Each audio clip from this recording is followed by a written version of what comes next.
నిజామాబాద్ జిల్లా భింగల్ మండలంలోని పిప్రి లొద్ది రామన్న ఆలయంలో ఘనంగా శ్రీరామనవమి వేడుకలు కళ్యాణం నిర్వహించారు. భక్తులు అధిక సంఖ్యలో పాల్గొని స్వామివారి తీర్థ ప్రసాదాలు స్వీకరించారు. శ్రీరామనవమి పురస్కరించుకొని ఆలయ కమిటీలు, గ్రామ కమిటీలు భక్తులకు ఎటువంటి ఇబ్బందులు కలగకుండా మంచినీటి సౌకర్యం, అన్నదానం నిర్వహించారు. దేవాదాయ కమిటీ అధ్యక్షుడు నరసయ్య మాట్లాడారు.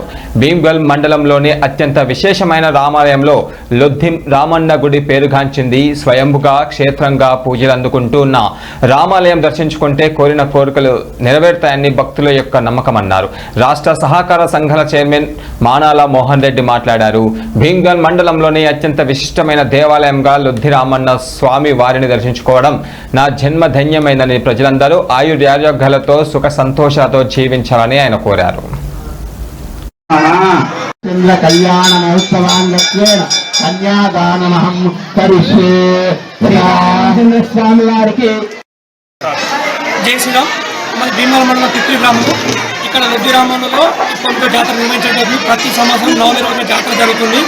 ఇక్కడ ఎందుకంటే స్వామివారి స్వయంభూగా వెలిసి ఉన్నాడు. ఇప్పుడు కాకుండా మన తాతల కాలం నుంచి ఎన్నో వందల వేల సంవత్సరాల నుంచి ఇక్కడ ఉన్నది. ఇక్కడ స్వామివారు వనవాస సమయంలో ఇక్కడ సంచరించడానికి నిదర్శనం ఏమిటంటే స్వామివారు సంచరించినటువంటి స్వామివారి కోనేరులో స్నానమాచరించి ఇక్కడ లింగం ప్రతిష్టాపన చేయడం జరిగింది.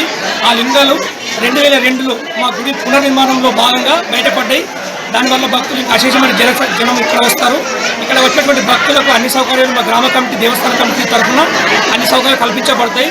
భక్తులకు ఎటువంటి ఇబ్బంది కాకుండా అన్నసత్వం కూడా నిర్వహించబడుతుంది. ప్రతి సంవత్సరం నవమి రోజున ఇక్కడ స్వామివారికి కళ్యాణం చేయడం జరుగుతుంది. అంతేకాకుండా ప్రతి నెల పౌర్ణమి రోజున ప్రతి నెల అన్నసత్రం యజ్ఞం చేయడం జరుగుతుంది. ఇక్కడ అశేషమైన భక్తులు ఇక్కడ వస్తూ ఉంటారు. ఈ రోజున